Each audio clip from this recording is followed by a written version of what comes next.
Again, my name is Sam Robinson, and I am the Gnostic Secretist. Today, we're going to go over the esoteric cosmology once again, and this will be part 2 in a series of video casts about the cosmology of the ancient esoteric tradition.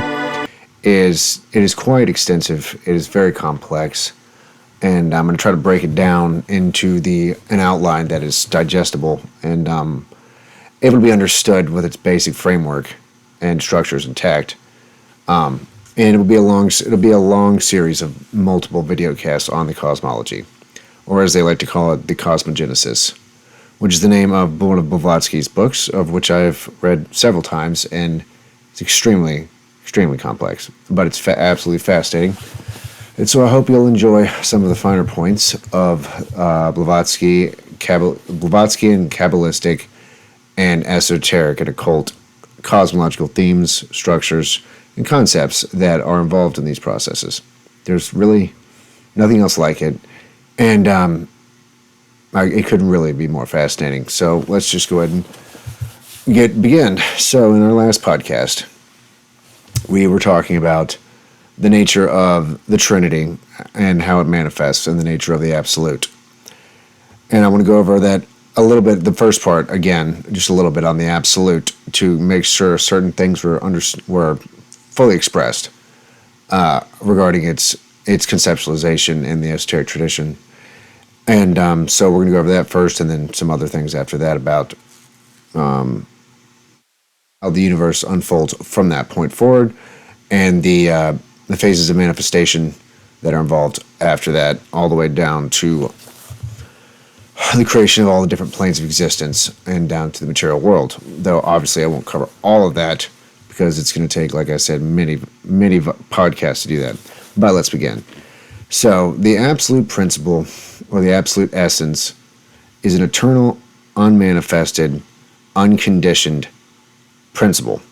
It is technically called a no thing, or nothing, as in Ein Sof in the Kabbalistic Tree of Life.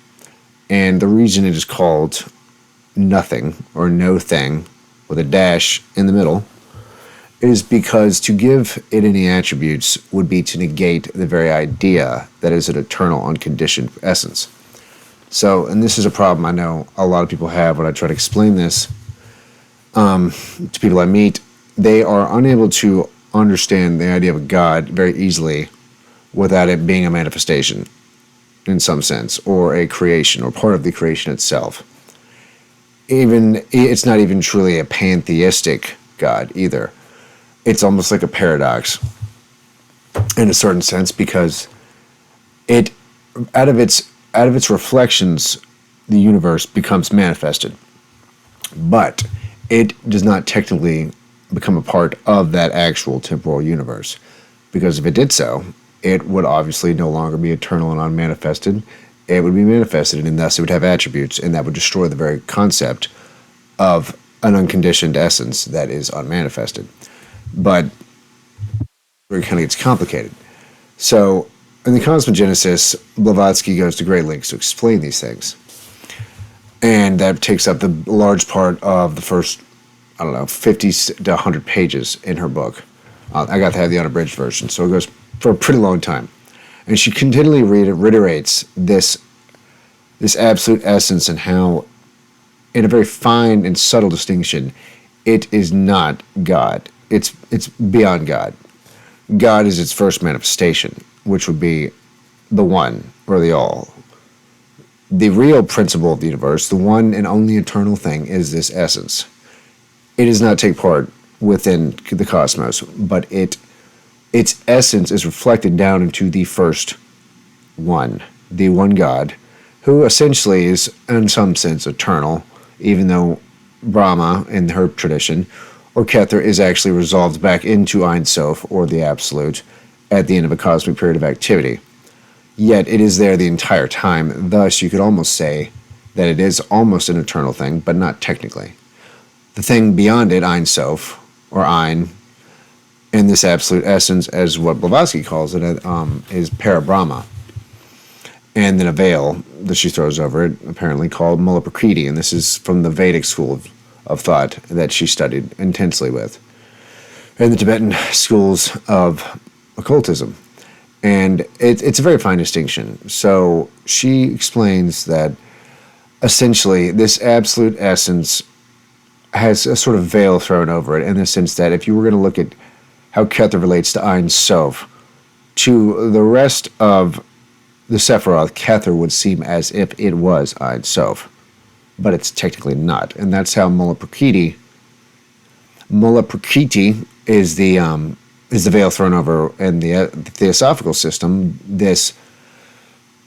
This first principle, though it's not technically God, once differentiation occurs, then this absolute essence goes into differentiation according to its own law. It's an immutable law where it essentially cycles back and forth, alternating between periods of cosmic activity and periods of cosmic inactivity, or latency and passivity, where it essentially is stated to sleep within itself in a super state of unconsciousness, and there is no universe during this time.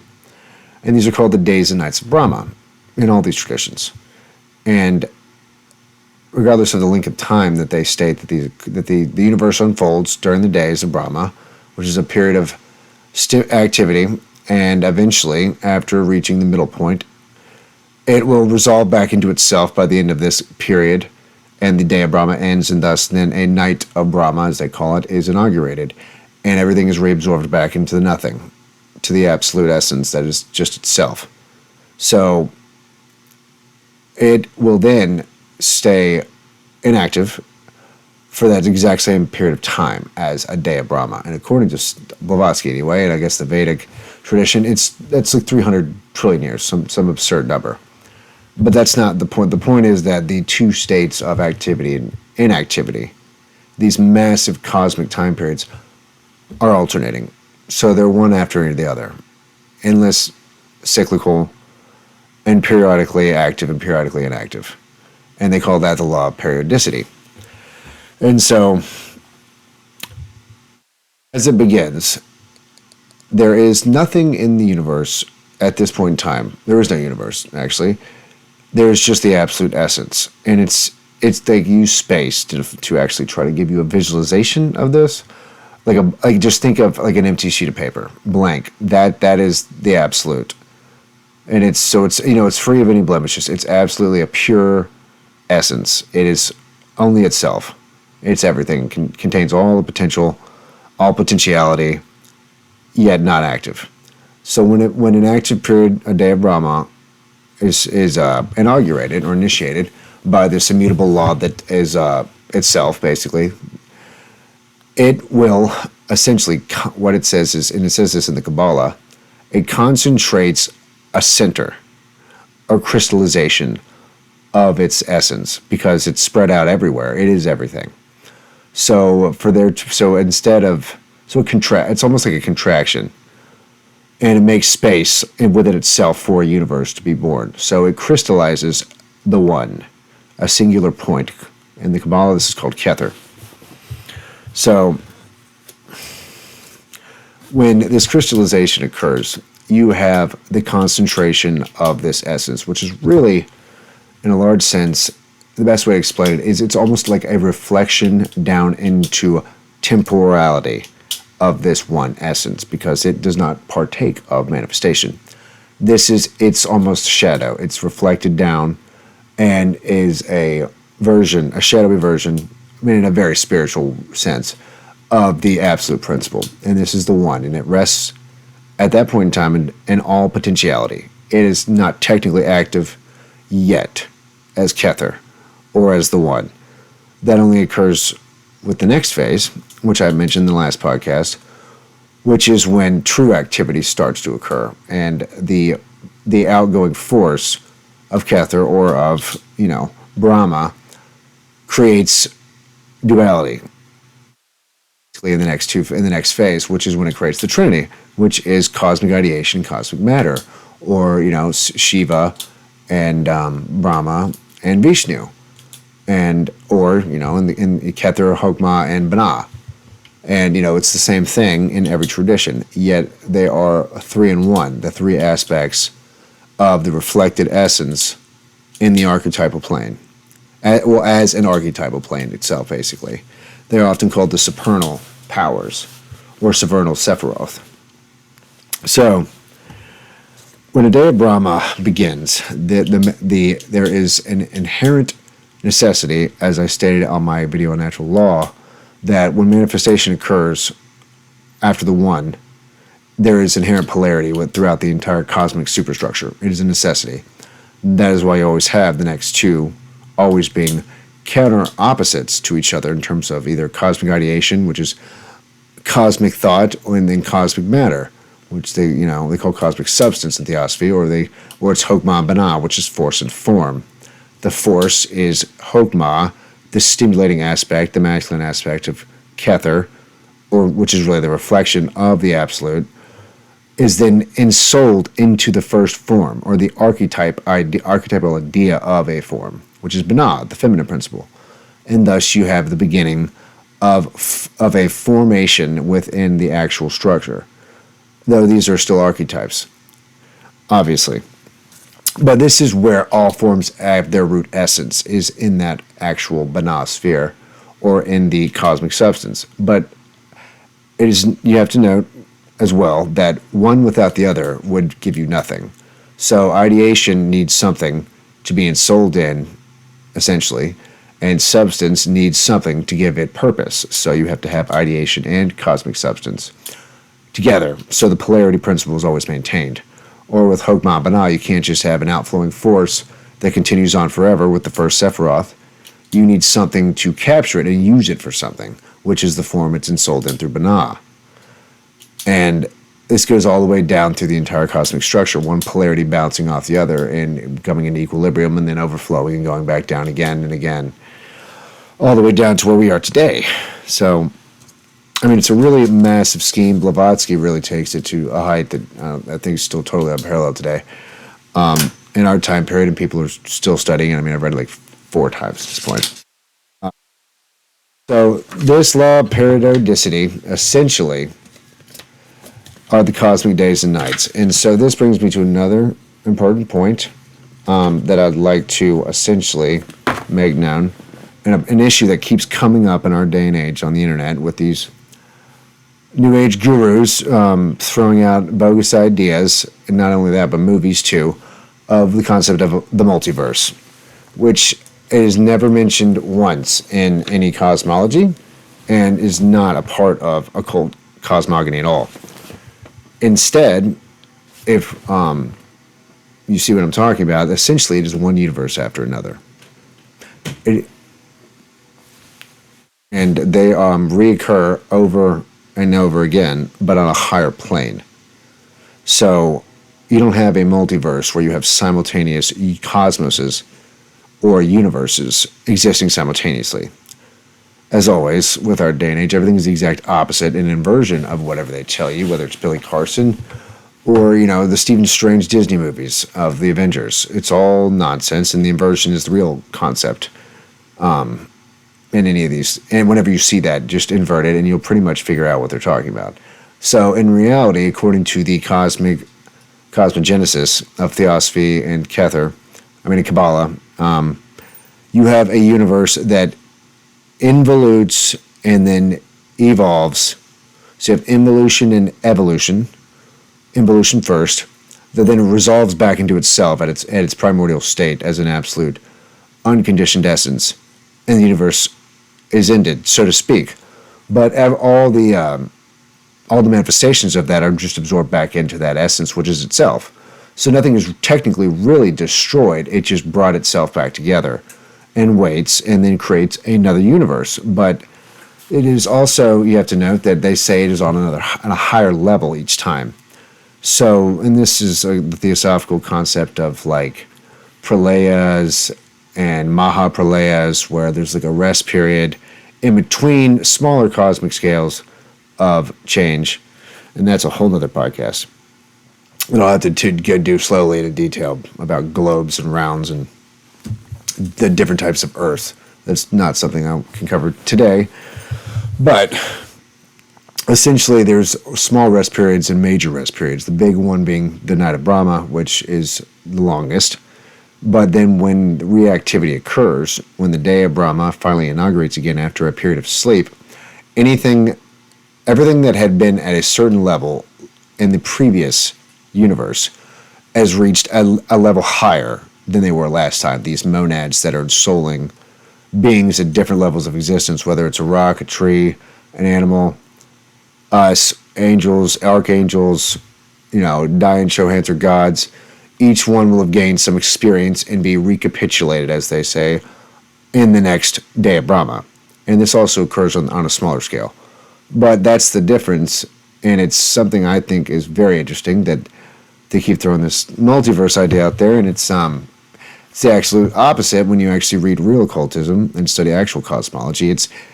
It's one after another. It's not, there's no two at the same time.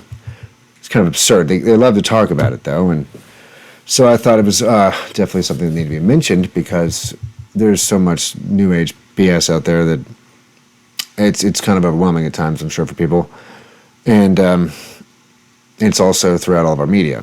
So you have, once this law of periodicity is inaugurated and the absolute manifests into the three, and the three are the polarity that is necessary to continue down the chain of manifestation, you essentially start the period of involution.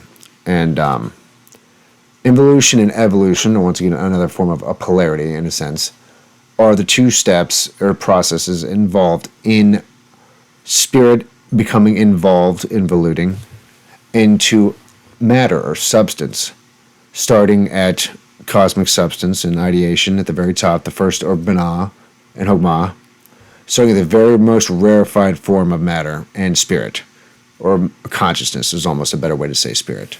So there are really states of being and consciousness that are becoming ensouled, varying degrees and rates of consciousness.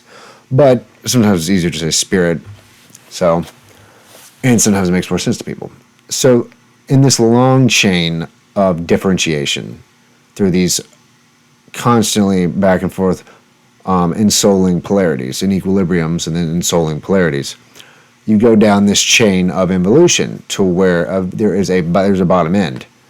And eventually you reach what they call the apex materiality, which is basically where we are right now in the long chain of cosmogony. We are right dab in the middle at the most material time in the cosmic unfolding process. So, but this is where it gets interesting, because then they use the term evolution, which is often not associated with anything like this, where evolution begins after spirit has completely become involuted into matter to the lowest state of density. Once it reaches the lowest density, it has essentially lost a lot of its spiritual principles at that point, because they've just essentially gone latent. And then the reascent and the ascension begins, where now you evolve back into the spiritual planes and all the way back up to the source. And obviously it takes a long time, but this is the second phase of cosmology, and it's the evolutionary phase. It's not really like anything Darwin would have considered evolution, or anyone today that's, say, a scientific materialist would consider an evolutionary phase. And Blavatsky had a lot to say about Darwin, but she would essentially say he missed a whole half of the entire process by, only focusing on the physical in the first place.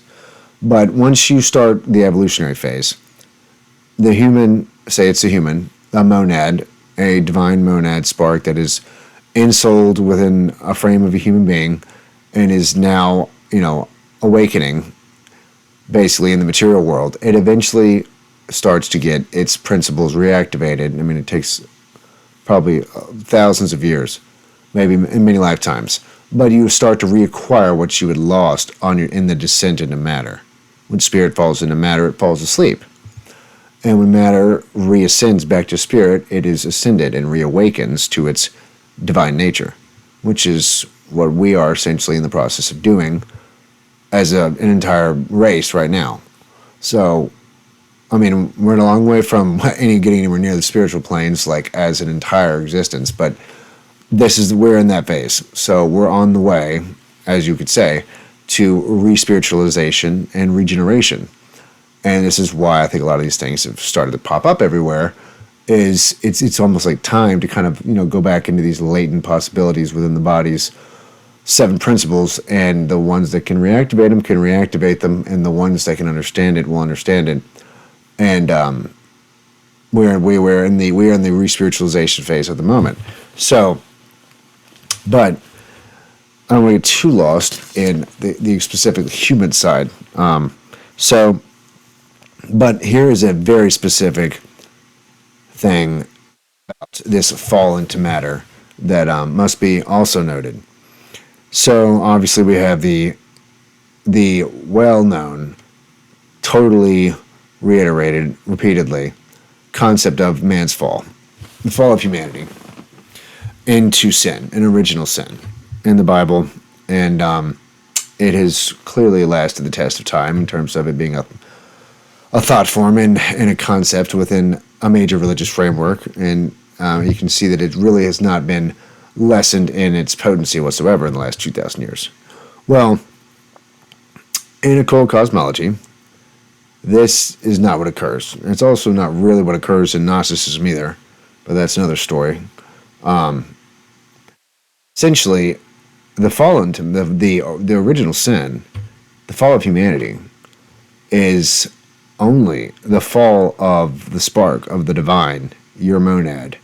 The fall, it's inevitable, into the material world, all the way to the bottom, the gross material elements, which is considered the most sinful aspect of the universe, not because of immorality, but because it is the farthest density away from the one source. So it is the furthest from God's essence in terms of its rate of vibration and density. Thus, you could technically say it is the most sinful. Sinful being a very poor choice of words, in my opinion, because it denotes a sense of like error and moral failing, when really sin to them really only meant being far from God, as remote from God as you could possibly be, which is essentially a natural process throughout the entire cosmic scheme. Every monad, there's a whole chain of them. They're endless. They all go through that exact same process. Everyone's falling. Every monad falls into matter. That is the process itself, is that original, so to speak, sin. And so there would be no cosmic scheme without technically this misinterpreted and misrepresented and misunderstood concept of the fall of humanity into original sin and being kicked out of the Garden of Eden. It was a very brief and not very great summary, and almost like secretly phrased, to where I think only Kabbalists would have understood back then. It was probably written by Kabbalists. They knew what they were talking about, and it's been taken too literally, to where and the serpent was something else entirely. But essentially, there was no moral failing and fall, and there's no original sin. And I believe it's been probably one of the worst religious and spiritual concepts to ever come to existence. To say that people are born that way and that they're born into sin, essentially being a moral failure being who is always struggling to somehow regain just even a normal state of decency, according to some of the doctrines that you find in Christianity. And that's very disempowering, and I don't think it was ever meant to be that way, but I definitely think that the ones that did eventually institute that as a concept, they did mean it to be that way. And it was a control mechanism. But that's another podcast as well. So the fall into matter is just the fall of spirit into the material planes, to the bottom, and densification of that spiritual principle in a form made of gross material elements. That is the major concept behind the fall of humanity. It has been 2,000 years misrepresented by people, and it needs to be understood in that sense, because that is really what has actually happened, is your divine spark just falls. And every divine spark falls. There is no divine spark that does not fall into matter. But then the other side is you rise back out of matter in the evolution. So it is for a certain purpose and reason. It's part of the plan.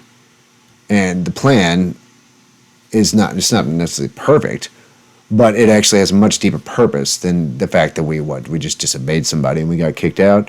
No, give me a break. It's way more deep than that. It's much more metaphysical. So, and essentially, I also want to note that whatever you might think of the fall. The fall occurs through varying levels of the planes, and these planes have an essential framework of 4 basic plane types. They're kind of bunched into regions of planar archetypes.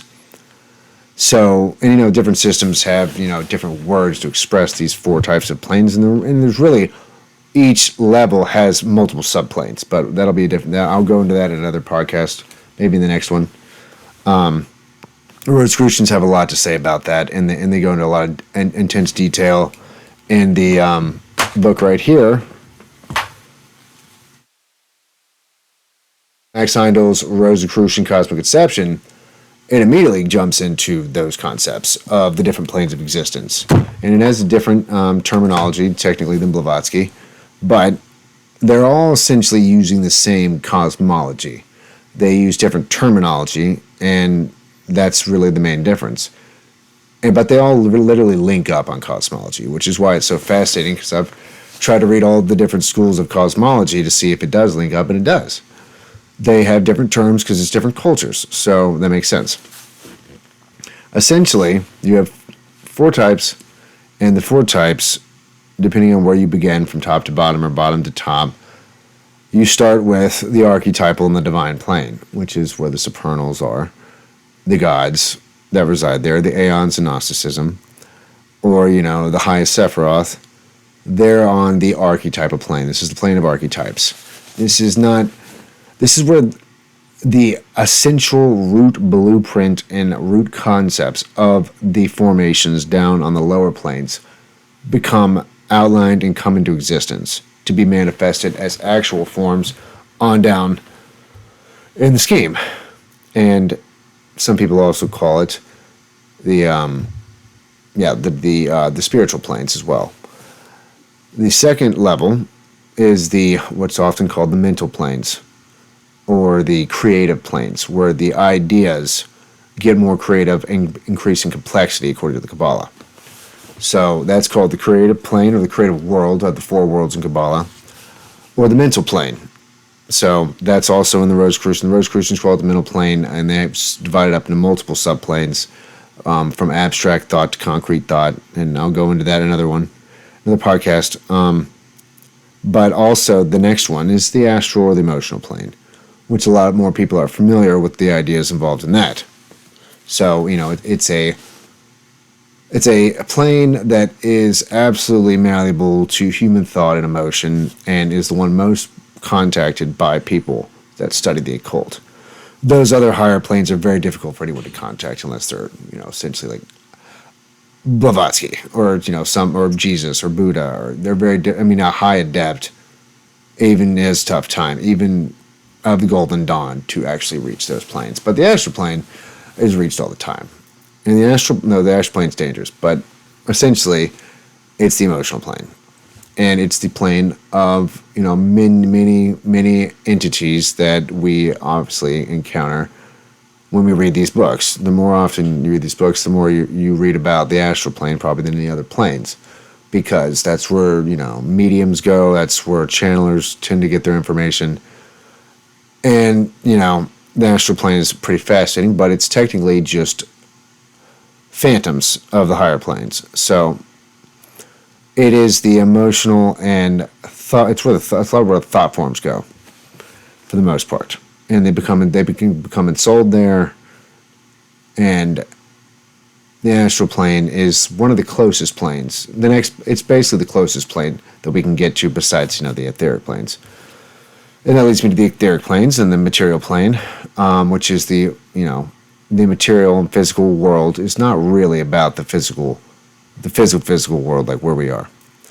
It is really about the subatomic ether and the chemical ether planes, the light ether, reflective ether planes, and then you have gas, liquid and solid involved as well. So that's the 7 structures of the 4th plane, which is the one we're on, but obviously we're only interacting with 3 of those aspects. The 3 states of matter, while the scientists are basically still looking for the etheric plane and trying to get involved with that, and have essentially denied it at this point until quantum physics. So those are the 4 planes, and this is, a very big scheme, and I'm going to keep going over it, and I'm going to get into even more detail, and we'll go into the true quest of the monad through the different layers of existence that reached us. And eventually I want to go into the root races, which is covered by multiple authors, from Blavatsky. Dion Fortune mentions them, but mainly Blavatsky and Steiner and the Rosicrucians. So anthroposophy, Rosicrucianism, and theosophy all talk about the root races. And the root races are a very, very complex structure of ideas and concepts that, especially in our day, is not an easy way to talk about race when they're not really talking about race. They're talking about states of evolution, like a being that is in a completely different evolutionary state of existence than we are right now. And that's what essentially the root races are. So I do want to go over that, but that will probably that'll be soon, but not very soon. So once again, my name is Sam Robinson, and this is the Gnostic Syncretist. I hope this was informative for you, and I can't wait to see you next time, and